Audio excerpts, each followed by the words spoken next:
Assalamualaikum warahmatullahi wabarakatuh. Sebelumnya izin memperkenalkan diri ya, saya Jenny Larasati dengan NPM 20 14 18 10 30 dari jurusan Ilmu Tanah Fakultas Pertanian Universitas Lampung. Di sini saya akan mempresentasikan topik saya mengenai bioremediasi. Izinkan saya untuk share screen terlebih dahulu ya. Nah, bioremediasi sendiri memiliki arti yaitu proses perbaikan lahan yang sudah rusak menggunakan mikroorganisme agar lahan bisa terus digunakan secara berkelanjutan. Nah, seperti yang kita tahu nih, bahwa lahan-lahan di Indonesia banyak digunakan oleh petani untuk budidaya pertanian. Oleh karena itu, banyak pengolahan lahan yang dilakukan. Pengolahan lahan yang dilakukan secara terus-menerus ini akan menyebabkan tanah tergerus dan terbawa oleh air, sehingga kita perlu melakukan bioremediasi atau konservasi tanah agar tanah terus dapat digunakan. Nah, untuk prinsip bioremediasi itu sendiri adalah proses membersihkan lingkungan dengan memanfaatkan aktivitas metabolik mikroorganisme yang merubah polutan menjadi zat lain yang tidak berbahaya melalui proses mineralisasi, pembentukan karbon 4 oksida air atau merubahnya menjadi biomasa. Nah, poin-poin yang perlu kita ketahui di sini adalah polutan. Polutan itu sendiri memiliki arti em, senyawa alami yang dapat ditemukan di dalam dengan konsentrasi yang sangat tinggi. Jadi, polutan ini merupakan senyawa alami yang dapat ditemukan alam dengan konsentrasi tinggi sehingga perlu bantuan mikroorganisme untuk memecahnya menjadi senyawa yang lebih sederhana. Sedangkan dalam proses mineralisasi itu sendiri yaitu proses pelepasan unsur hara yang berasal dari proses biokimia tanah yang mengkonversi bahan organik menjadi anorganik. Nah, dalam proses ini secara tidak langsung dapat memperbaiki sifat fisika tanah melalui akumulasi bahan organik di dalam tanah. Nah, untuk mekanisme bioremediasi itu sendiri yaitu kalian bisa lihat di gambar tersebut terdapat batuan yang banyak polutan ya, ada minyaknya, ada tercemar minyak. Jadi batuan tersebut ini tercemar minyak. Nah, ditambahkan O2, oksigen, dan nutrisi pembatas seperti fertilizer, nitrogen, fosforus ini berguna untuk mengaktifkan mikroorganisme atau bakteri indigenous yang ada di dalam batuan tersebut, sehingga bakteri tersebut akan memakan minyak tersebut untuk aktivitasnya, sehingga lama-kelamaan bakteri tersebut akan membersihkan batuan yang terkontaminasi oleh minyak tersebut dan berubahnya menjadi CO2 dan H2O. Nah, untuk teknik bioremediasi itu sendiri ada dua ya, mau diremediasi in situ ataupun bioremediasi ex situ. Nah, pengertian dari bioremediasi ex situ sendiri adalah penanganan yang dilakukan di dalam daerah yang terkena kontaminasi atau tercemar polutan. Nah, sedangkan untuk pengertian ex situ yaitu penanganan yang dilakukan di luar dari daerah yang terkena kontaminasi atau bahasa mudahnya kita mengambil sampel atau contoh tanah tersebut yang terkena polutan dan kita membawanya untuk dianalisis pada laboratorium seperti itu. Nah, untuk teknik in situ itu ada dua teknik, yaitu teknik natural attenuation dan peningkatan. Nah, pengertian dari natural attenuation sendiri yaitu perbaikan secara alami yang berkaitan dengan aktivitas degradasi bakteri indigenous. Nah, kalian tahu nggak sih apa itu bakteri indigenous? Bakteri indigenous itu yaitu bakteri yang hidup di daerah yang terkena kontaminasi atau secara alami bakteri tersebut hidup dan berkembang pada daerah-daerah yang terkena polutan sehingga aktivitas mikroorganisme atau bakteri indigenous itu akan memperbaiki lahan tersebut dari cemaran minyak bumi ataupun polutan-polutan lainnya. Dan teknik, in situ yang kedua yaitu melalui peningkatan. Peningkatan sendiri dapat diartikan sebagai perbaikan dengan campur tangan manusia dengan tujuan untuk mempercepat dan meningkatkan proses bioremediasi. Kita bahas, mengenai natural attenuation sendiri. Nah, untuk mekanisme, natural attenuation sendiri itu ada 3 mekanisme. Yang pertama yaitu evaporasi. Nah, evaporasi ini dapat diartikan sebagai proses penguapan yang menghasilkan penghilang komponen dengan bobot lebih ringan dari minyak.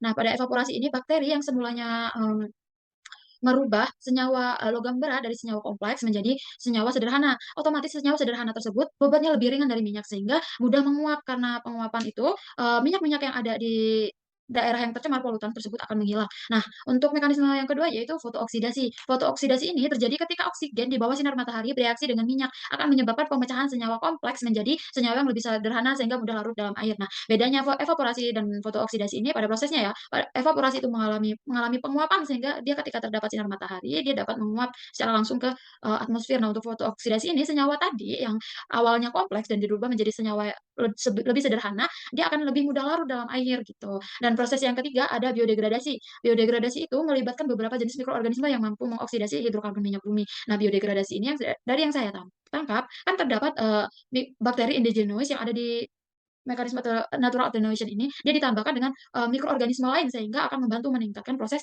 bioremediasi yang ada yang terdapat polutan di daerah tersebut. Nah, sebenarnya keuntungan dan kerugiannya apa sih menggunakan teknik bioremediasi natural attenuation ini? Untuk keuntungannya, dia yang pertama tidak merusak habitat daerah yang terkontaminan. Karena apa? Karena, dalam proses ini dia menggunakan bakteri yang hidup dan tinggal serta berkembang pada, alam bebas gitu, sehingga tidak perlu ada penambahan bahan kimia atau proses yang melibatkan alat yang dapat merusak habitat, habitat manusia ataupun habitat hewan yang akan kita lakukan bioremediasi. Nah, yang kedua keuntungannya adalah ekosistem akan kembali ke aslinya setelah dilakukan bioremediasi. Dan keuntungan yang ketiga yaitu memungkinkan detoksifikasi senyawa racun. Nah, kecuali keuntungan-keuntungan ini terdapat, keterbatasan atau kerugian sendiri karena prosesnya berjalan lambat. Nah, prosesnya berjalan lambat ini karena apa? Karena itu tadi, dia hanya menggunakan bakteri yang hidup pada daerah tersebut, tidak ada bantuan atau campur tangan manusia. Sehingga kita hanya mengandalkan aktivitas mikroorganisme tersebut, tidak ada bantuan manusia, sehingga proses yang terjadi pun akan berjalan cukup lama. Nah, sekarang kita akan membahas tentang, eee teknik in situ ya jenis perbaikan melalui peningkatan. Nah, yang pertama itu ada fitur remediasi, biosventing, bioaugmentasi, dan biosparing. Nah, fitur remediasi itu apa sih? Fitur remediasi merupakan teknik bioremediasi dengan memanfaatkan tanaman untuk menghasilkan kontaminan dari tanah dan air.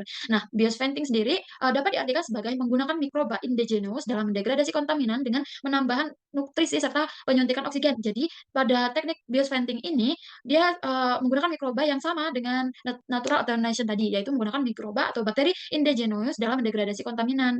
Nah, cuman bedanya dengan teknik, natural alternation tadi itu, pada biosventing ini disuntikkan nutrisi, ditambahkan nutrisi untuk mengaktifkan, mikroorganisme tersebut dan ditambahkan oksigen agar organisme tersebut dapat berkembang menjadi lebih banyak dan, proses bioremediasi akan berjalan secara cepat. Nah, untuk bioaugmentasi sendiri merupakan teknik dengan menambahkan mikroba, bakteri, fungi, alga yang berfungsi sebagai pembersih kontaminan.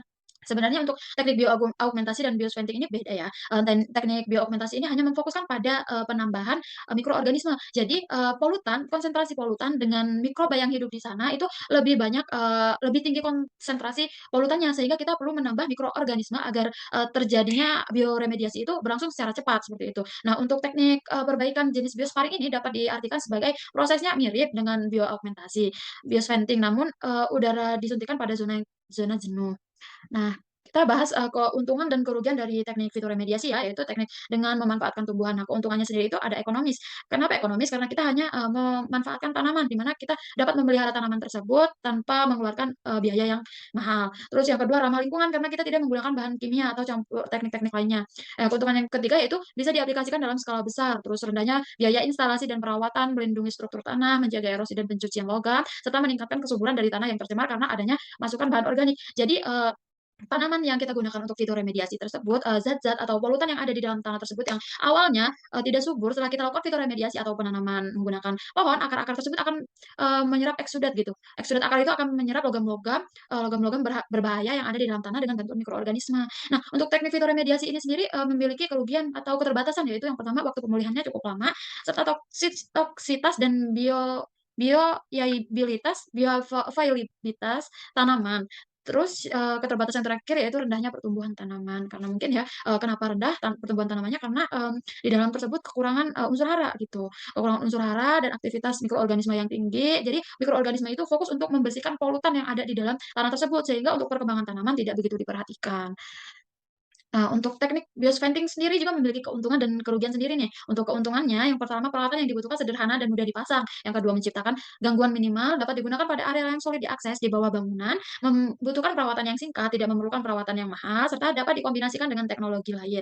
Nah, keterbatasannya itu dapat menjadi racun bagi mikroorganisme karena tingginya konsentrasi konstituen, terus tingkat pembersihan tidak selalu tinggi, serta hanya bisa diolah pada lokasi tanah tak jenuh. Nah, bioaugmentasi juga sama seperti teknik biosventing ataupun fitoremediasi memiliki keuntungan dan keterbatasannya sendiri. Untuk keuntungannya yaitu dapat membersihkan beberapa jenis polutan seperti senyawa terklorinasi dan terfluorinasi, lignin, quinolin, dan piridin. Nah, sedangkan untuk keterbatasannya sendiri yaitu bakteri yang ditambahkan tidak dapat bersaing dengan bakteri endogenous, tidak dapat digunakan pada daerah yang luas, dan daya tahan mikroba masih dipertanyakan karena, pada teknik bioaugmentasi ini menggunakan tambahan mikroba yang telah direkayasa genetik sehingga daya tahannya masih diragukan karena jika dibandingkan dengan bakteri endogenous yang, secara langsung hidup dan berkembang pada daerah yang terkena polutan, daya hidupnya jauh lebih tinggi dibandingkan dengan, daya hidup bakteri yang ditambahkan melalui rekayasa genetik, seperti itu. Terus untuk teknik biosparing itu juga memiliki keuntungan dan keterbatasan. Untuk keuntungannya yaitu teknologi yang digunakan sederhana, tidak ada aliran limbah karena aliran udara yang keluar dapat dilepaskan langsung ke atmosfer. Nah, untuk keterbatasannya adalah kesulitan dalam memprediksi arah aliran tanah. Nah, untuk teknik tadi kan kita udah bahas teknik in situ tuh. Nah, sekarang kita bahas teknik ex situ. Nah, untuk teknik ex situ sendiri dibagi menjadi 3 teknik, yaitu yang pertama landforming, bioreaktor, dan vermicomposting. Nah, untuk landforming sendiri dapat diartikan sebagai tanah yang terkontaminasi, digali dan dipindahkan pada lahan khusus nih. Untuk bahasa lebih mudahnya ya, jadi tanah atau lahan yang terkontaminasi oleh polutan kita ambil, kita gali untuk, dianalisis nih. Sebenarnya teknik ini nih, lebih mahal karena kita memerlukan biaya untuk transportasinya dan untuk, alatnya sendiri dapat, menimbulkan kerugian-kerugian lain. Nah, untuk teknik yang kedua yaitu bioreaktor atau dapat diartikan menggunakan aqueous pada tanah yang terkontaminasi. Nah, untuk teknik yang ketiga yaitu vermicomposting, yaitu kombinasi antara tanah yang terkontaminasi dengan tanah yang mengandung pupuk yang dapat meningkatkan mikroorganisme. Jadi vermicomposting ini kita mencampurkan tanah tersebut, tanah yang tercemar polutan, kita tambahkan dengan pupuk kompos. Nah, itu akan meningkatkan mikroorganisme di dalam tanah dan mikroorganisme tersebut akan melakukan aktivitas dan mengurai senyawa, logam atau logam berat yang ada di dalam tanah yang tadinya kompleks menjadi senyawa yang lebih sederhana lagi. Nah, sekarang kita akan membahas mengenai peranan mikroba dalam bioremediasi. Nah, kalian perlu tahu nih sebenarnya jenis mikroba apa sih yang kita gunakan dalam teknik bioremediasi itu? Yang pertama adalah bakteri, yang kedua fungi, yang ketiga algae, dan yang keempat yeast. Nah, untuk bakteri sendiri yang digunakan adalah bakteri Pseudomonas, Atrobacter, dan Bacillus. Nah, untuk fungi contoh fungi yang kita gunakan adalah Penicillus dan Aspergillus. Nah, untuk algae sendiri dapat kalian lihat di situ contohnya seperti Sporagira dan Spirulina. Dan jenis mikroba yeast kita menggunakan Saccharomycetes dan Candida utilis. Nah, alasan kenapa, pada teknik bioremediasi ini kita lebih banyak menggunakan bakteri dan fungi, karena bakteri dan fungi, dia berperan dalam mendegradasi di dalam tanah. Sehingga saat dilakukannya teknik bioremediasi, bakteri dan fungi ini, akan berperan sebagai pe dekomposer atau pengurai lanjutan yang memecah rantai kimia, yang tadinya bersenyawa kompleks menjadi senyawa yang lebih sederhana, seperti itu. Nah, mungkin, sekian penjelasan dari saya, semoga apa yang saya jelaskan dapat bermanfaat dan mudah dipahami. Sekian, terima kasih. Wassalamualaikum warahmatullahi wabarakatuh.